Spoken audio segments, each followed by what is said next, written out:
And we're back like we never left. Welcome to the Confessions of a Not So Dangerous Mind podcast. I'd like to thank you all for spending some of your Sunday evening here with me in New York. But once again, we're going to skip past all that promotional jazz and get right to the guts of the episode. So I'm going to start this episode with a trivia question. 3 people seemingly plucked at random, and what do they have in common? The 3 people are Joe DiMaggio, George Foreman, and Paul Newman, whose 100th birthday would have been today. Paul Newman was born January 26, 1925, in, I believe, Shaker Heights, Ohio.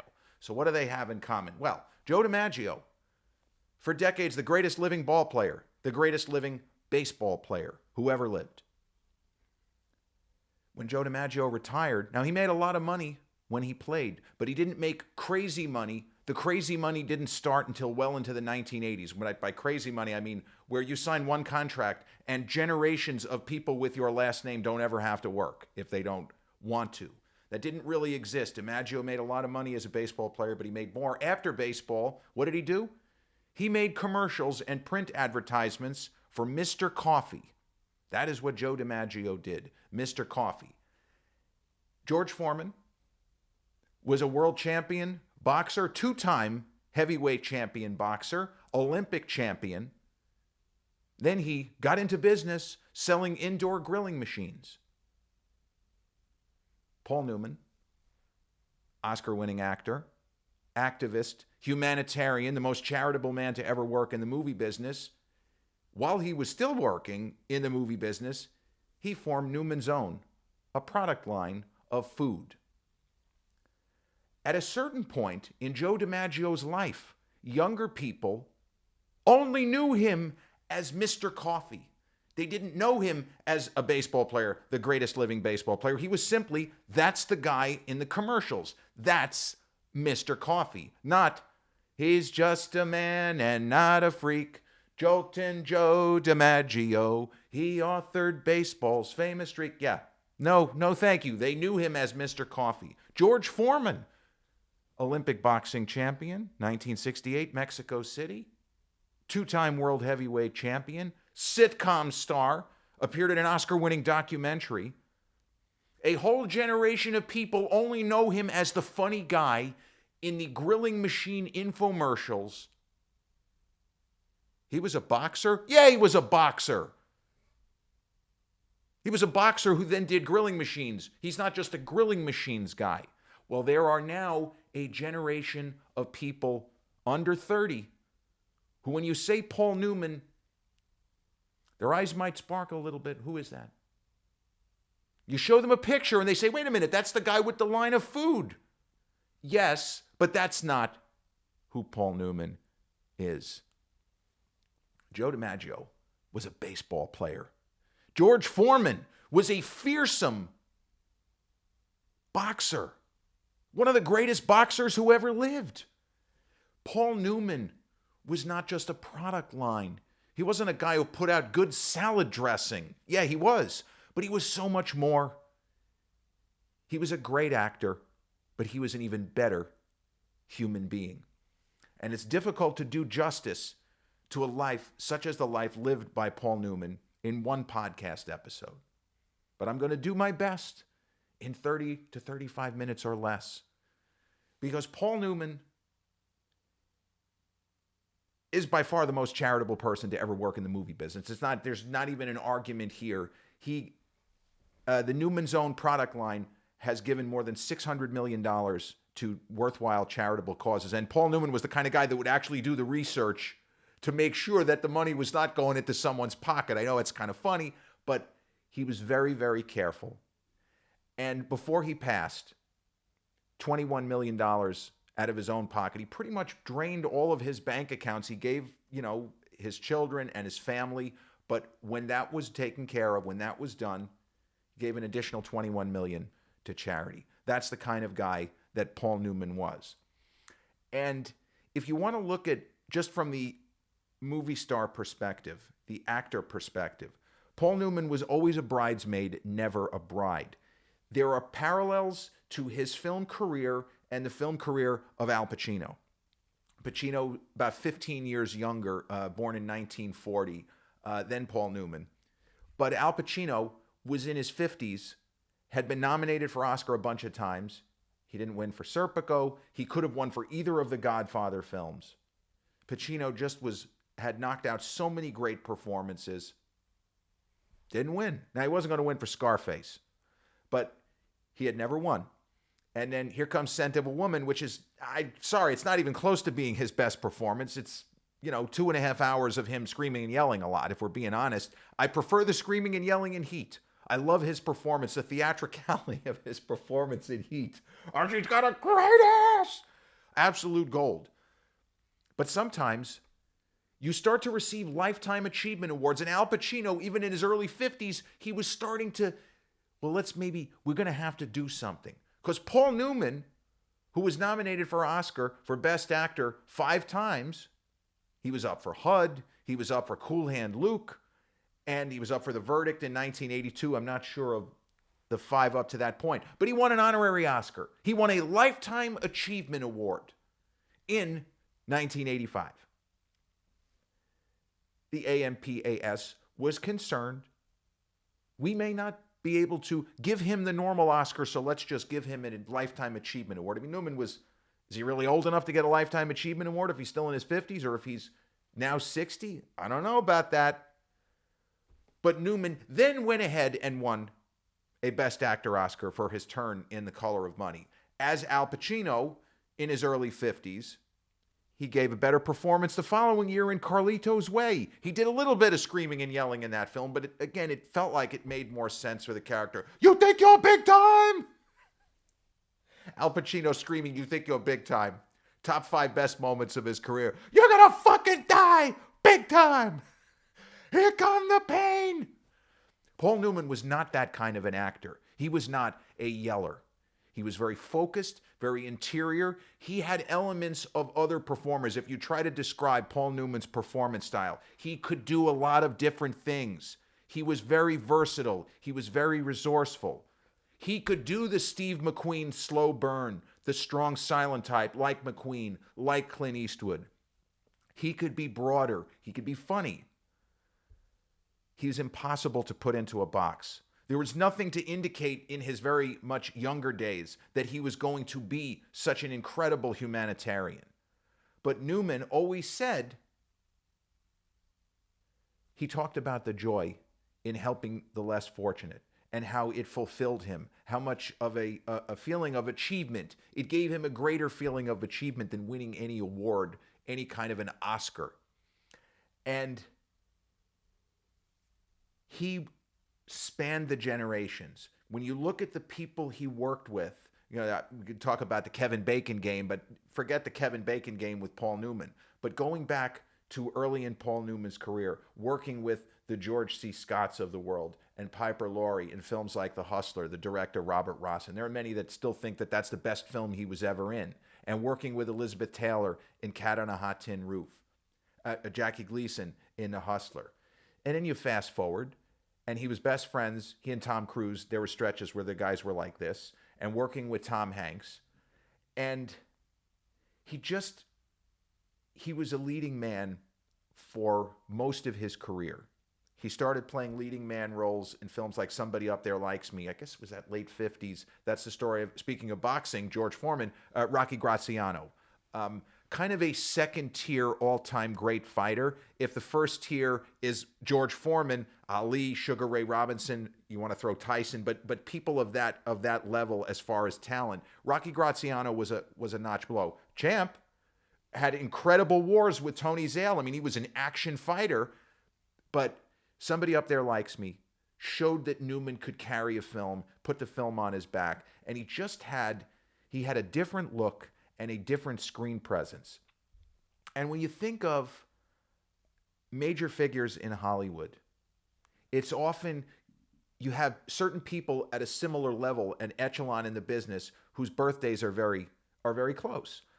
De Niro is younger than Pacino, but the two guys were originally linked because of The Godfather 2, where De Niro basically he's Don Corleone when Don Corleone was younger. And that was the that was De Niro's first Oscar, supporting actor, playing Don Corleone in Godfather 2. But then the guys ended up being linked because depending on who you asked in the 70s, who was the greatest living film actor, some people would say De Niro, some people would say Pacino, some people would say others. But there was not really even a friendly rivalry. The guys just were friends. They got along. There was no kind of animus. Whereas Steve McQueen seemed to have some kind of a problem with the fact that Newman had become a bigger star with him. I feel like that was a one-way rivalry. I don't really think that Newman gave a shit. He didn't seem like the kind of person that would care about anything like that. He had bigger fish to fry, as they say.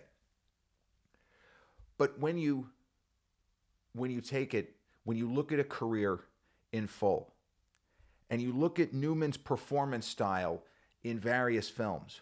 Now, my father, his favorite Paul Newman film is Sidney Lumet's 1982 courtroom drama, The Verdict. It's a leading man role, but it's not a leading man type of character. And the thing that my dad really appreciated about Newman is as much as he was health conscious, he tried to, keep himself young. Unfortunately, he smoked. He smoked for decades. And presumably that's why he died from lung cancer. On the other hand, when you look at McQueen, think about this. Paul Newman was 5 years older than Steve McQueen, who was born in 1930. Steve McQueen's been gone 45 years. McQueen died, it was his lungs, but it was mesothelioma. McQueen just had a really bad draw. He got very unlucky. I think he was in the Navy? Wherever he was stationed somewhere where there was asbestos, and they think that that's how McQueen was so young. He had a cough that didn't go away from when he was 46 years old, and ultimately that's what killed him. But when you look at Newman's performance style, what he was able to do, and in a movie like The Verdict, where he's allowing himself to look old at a time in his career where most leading men did not do that and do not do that. Newman was in his 50s, but he's playing a character who is probably supposed to be older. And it's a shock when we see a leading man, even an older leading man, allow himself to look old and beaten. And it's my favorite Jack Nicholson performance, at least since The Witches of Eastwick, is what Jack does in About Schmidt, for reference. He plays his real age, and the character comes across like a bit of a sad sack, and it is brilliant, and it kind of is a way to humanize a movie star. And my father always also appreciated about Newman is he didn't really color his hair unless it was for a role. He started to go gray pretty young. And if you go back now and look at Newman, for example, in The Sting, where he's about 45, 46, 47 when that film is shot, you probably would think he was in his 50s. He's not trying to look younger. It's pretty much warts and all, this is what I look like at this time. And not to take any shots at anybody who gets plastic surgery or who always colors their hair or, wears a ton of makeup, whatever it is, it's fine. Because we see actors wear a lot of makeup in front of the cameras. There's nothing wrong with that. But Newman seemed to be one of the least vain stars. And another guy who was like that was Sean Connery. But as far as looking at who is even a contemporary of Paul Newman, there really isn't anybody. Christopher Lee was born in 1922. He was a huge star for decades, but not the level of movie star, not even close. And Christopher Lee was still going, unfortunately, long after Paul actually passed away. I mean, Christopher Lee lived another 7 years after Newman, even though he was born in 1922.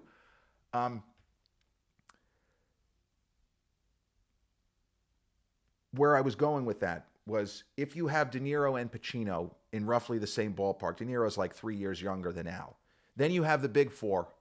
You have Dustin Hoffman, Robert Redford, Warren Beatty, Jack Nicholson. Did you know they were all born within 12 months of one another? That's just the way that it worked out. And then you look at 1930, Clint Eastwood, Gene Hackman, Robert Duvall.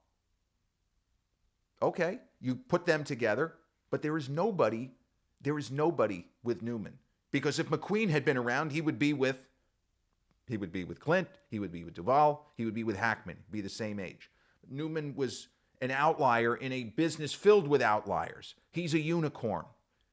As his career took off, he began to think in terms of charitable giving. Well, what can I do? And he almost got the sense later in his career that he was continuing to work, maybe when he wasn't feeling so good, but he continued to work. with an eye towards how much he could give. And in a weird way, there's nothing wrong with that. And there's nothing wrong with just making money for the sake of making money. I'm not trying to say something stupid like that. But for example, at a certain point, I always got the feeling that Francis Coppola, that yes, he was an incredible writer and a great filmmaker, and he tried for 30 years to make Megalopolis, and people can debate whether or not he should have just left that project on his shelf. But Francis Coppola, as a kid, he wanted to have his own vineyard. Greg Norman was an incredible golfer and made shit ton of money playing golf. He wanted to have his own vineyard. He wanted to have his own brand of wine. And there's probably plenty of people, Greg Norman wines, they think the guy was he's just a guy that makes wines. No, he was a golfer first. And Coppola, filmmaker first. Whatever your passion is, Paul Newman had a passion for the craft of acting, but he had even more passion for helping others. The Hole in the Wall gang, which not dealt with, but it was like childhood cancer and children who suffered other terrible diseases, and Paul Newman trying to help fund research. All of these things which had nothing to do with the movie business. It's like he used his influence for good. It's such an old-fashioned concept. You know, Don Imus, the radio shock jock, occasionally would get criticized because he had the Imus Ranch, which was a similar thing to Paul Newman's Hole in the Wall gang. And there were people who would ask the question, Don, what do you get out of this? And Imus, I remember one time, was really angry that he was asked that. He basically was saying, can't people just try to do nice things and you don't need to look for an ulterior motive? Can't you just give your time, and if you have it, give your money, and not have people scrambling to figure out why? Sometimes you just want to do good because you want to do good. And that was Paul Newman in a nutshell. So the irony from the career perspective is he gets this Lifetime Achievement Award from the Academy. And then he gets a pretty juicy role in the sequel to The Hustler. And Paul Newman was not really a franchise kind of actor. He did 2 movies where he played the detective. No, he wasn't a detective. He was like a private investigator type, like a Philip Marlowe, named Lou Harper. He did Harper and The Drowning Pool.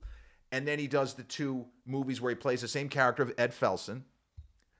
But other than that, he wasn't really a franchise kind of an actor. Clint Eastwood had Dirty Harry, is what I mean. But Newman had so many memorable characters that we say, okay, Butch Cassidy, right? Eddie Felson, Henry Gondorff from The Sting. That's 3 Lucas Jackson from Cool Hand Luke. That's 4 legendary characters, one movie alone. Not Clint playing Harry Callahan 5 times. Just one movie. Newman knocking it out of the park and crafting a memorable all-time role in just a fantastic film. The problem with Newman's Oscar, it's similar to what happened with Pacino in 92. Like I said, Al was only 51 when he shot Scent of a Woman. I think Colonel Frank Slade, his character, is supposed to be older, but he won his Oscar. He was 52 when he won the award. And Newman he would have been 61 going on 62. He may have actually been 62 when he won the Oscar. But the problem is, if you go back to The Hustler, Newman's performance is spectacular. He could have won Best Actor for The Hustler. He probably should have won Best Actor for Cool Hand Luke. Could have won for Butch Cassidy. He could have won supporting for The Sting. It's more Robert Redford's movie. But when he won for The Color of Money, the problem is, number one, the movie is good. It's not great.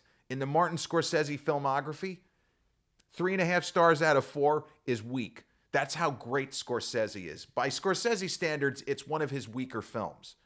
Martin never misses. He just hasn't missed. The problem is that Tom Cruise runs away with that movie. Even though Ed Felson, Newman is the central character, Tom Cruise as Vincent, it's his film. You ever ask yourself, if you're under 30, how Tom Cruise became Tom Cruise? Yeah, Top Gun was huge. That's what she said. But Top Gun was a runaway hit, but he doesn't really get to do that much acting. Tom Cruise is electric in The Color of Money. He steals the film from Paul Newman. I would go on record and stand on business that the only Best Actor winner ever, where his co-star stole the film, is Paul Newman in The Color of Money. But the Academy figured they owed him. They had to give it to him. Cary Grant never won an Oscar. He won an honorary Oscar after he retired. What a travesty. What a joke. People, listen, this is not a criticism again. People, I've been hearing this since I was a kid. The Oscars are political. It's all bullshit. They were saying that in the 60s, folks. They were saying that in the 60s. Newman winning for the wrong movie, it was fitting. And Al Pacino winning for, listen, I love Scent of a Woman. Marty Brest, great filmmaker. But it's not even in one of Al's top 5 performances. He's better in Donnie Brasco. He's better, way better in Carlito's Way. Even with you think he'll big time, he's terrific in Carlito's Way.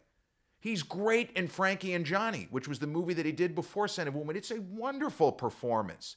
He has a little bit of screaming and yelling, but it's interior, it's quiet. Sea of Love with Ellen Barkin and John Goodman, a great thriller.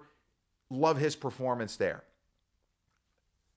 But Newman, they felt they owed him. He won the Oscar, so now he has the Lifetime Oscar, and he won the Best Actor Oscar. And he continued to do really good and interesting work as he aged. And again, as I said with my dad, why he had the affinity for him, my father, may he rest in peace, he would be 82 now, but he appreciated the fact that Newman didn't try to play younger. He was okay playing his age. And, Cary Grant, I love the guy in Charade. He kind of looks old enough to be Audrey Hepburn's grandfather. And, they're canoodling, God bless Cary Grant, right? But Cary Grant was supposed to be playing younger. He was playing younger in North by Northwest. The actress playing his mom, Jessie Royce Landis, she's only 4 years older than him. She's playing his mom. That's Hollywood. Newman kind of bucked that trend, playing his own age, allowing himself to look old. It wasn't until very late in John Wayne's career, in movies like True Grit, where he allowed himself to look old. He was not a vain star, Paul Newman.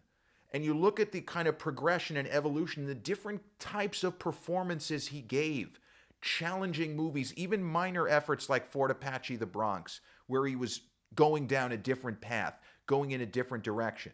And to those of you who are fans or have seen Oppenheimer, did you know the character that Matt Damon plays in Oppenheimer, the real-life Leslie Groves, Paul Newman played that same character, and he was the main character in an earlier Oppenheimer-type film by Roland Joffe called Fat Man and Little Boy. I think it came out in 1989. It didn't make that much of a splash. It would be like if the movie Oppenheimer focused more on Matt Damon than, the main character, the Cillian Murphy character. Then he did Mr. and Mrs. Bridge. He did a bawdy comedy. Newman, he's very funny in Butch Cassidy at certain points and The Sting, but he was not known as, even with Slapshot, was not really known as a comedian. He was a guy who could be funny. Clint Eastwood proved that he could be funny.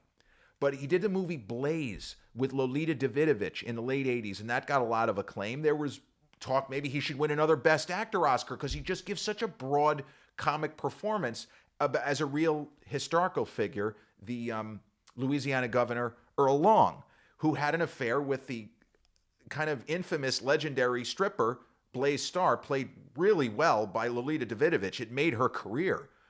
Just a terrific film.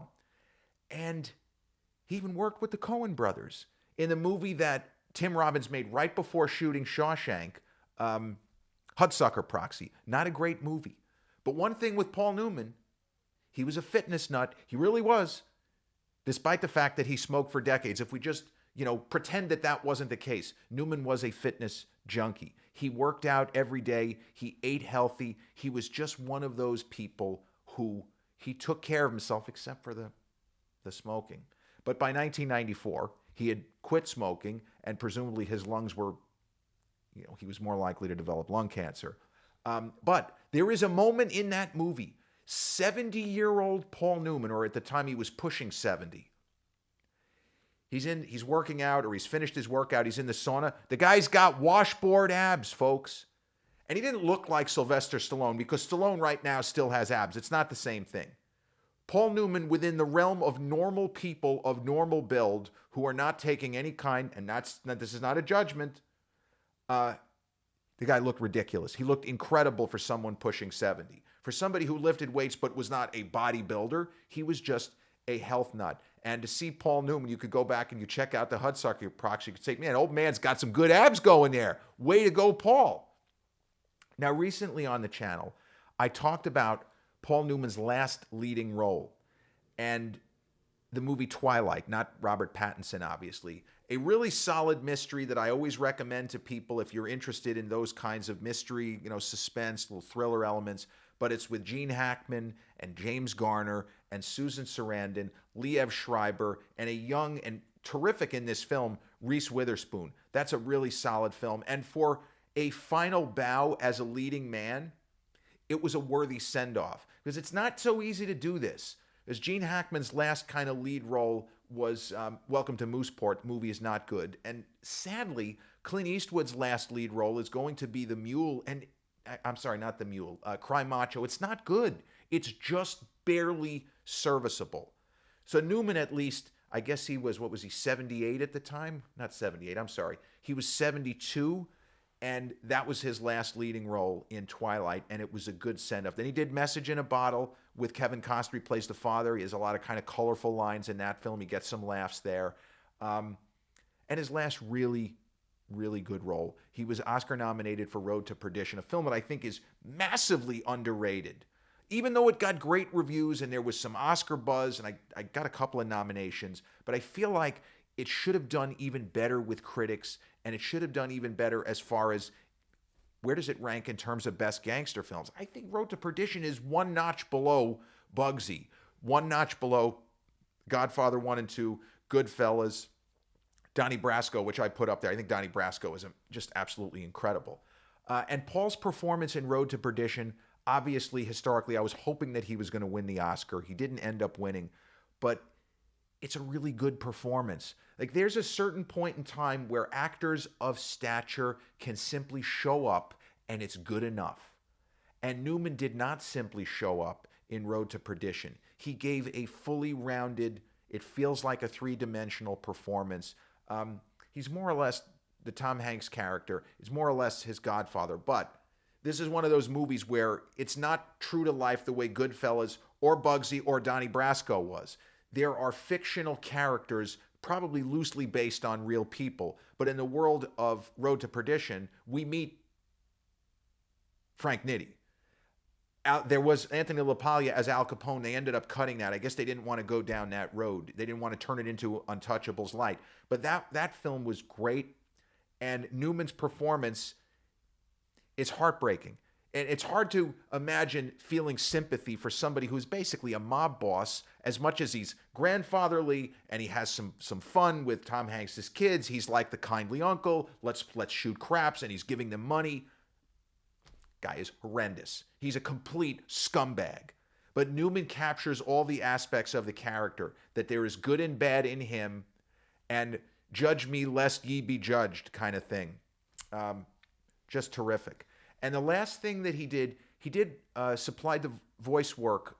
I don't remember the name of his character, but the animated film was the two of them cars.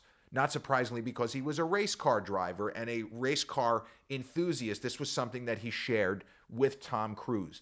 And there's certainly an idea sometimes of overplaying or overstating friendships between famous people. Tom Cruise and Paul Newman really were friends, though. That was not phony. They were very, very close for stretches in the 80s and presumably into the early 90s. And Newman he had his racing team. I'm pretty sure that he had drivers in Daytona and maybe in Indy. Like, it was not just a passing fancy. It was a major passion of his, as far as also the humanitarian work, the charitable work, and acting. I think race cars and cars in general was something else, although he didn't have the collection like a Jay Leno or a Jerry Seinfeld of automobiles. As I said, there's just too much in Paul Newman's life to do justice to it. This is like 4-hour roundtable type discussion, and even then you're going to leave a ton of stuff out. But if I'm asked the question, 5 best Paul Newman films, and I'll throw including performances in there, I'm going to go The Hustler, again, the prequel, if you will, to Color of Money, Cool Hand Luke, Butch Cassidy and the Sundance Kid, The Sting, and just because it was the role that won him the Oscar, we'll say The Color of Money. but I recommend Twilight. I recommend Fat Man and Little Boy. As I said, if you want a comedy, people love Slapshot. And Fort Apache, The Bronx, cop thriller, very, very good. And the movie that I just mentioned, Twilight, a really good mystery with an absolutely slam bang cast. But Paul Newman, who would have turned 100 years old today, the most charitable person to ever work in the movie business, a great star, a great actor, but an even better human being. Happy 100th birthday in memory of Paul Newman. This has been episode 424 of the Confessions of a Not So Dangerous Mind podcast. I'd like to thank you all for spending some of your Sunday evening here with me in New York.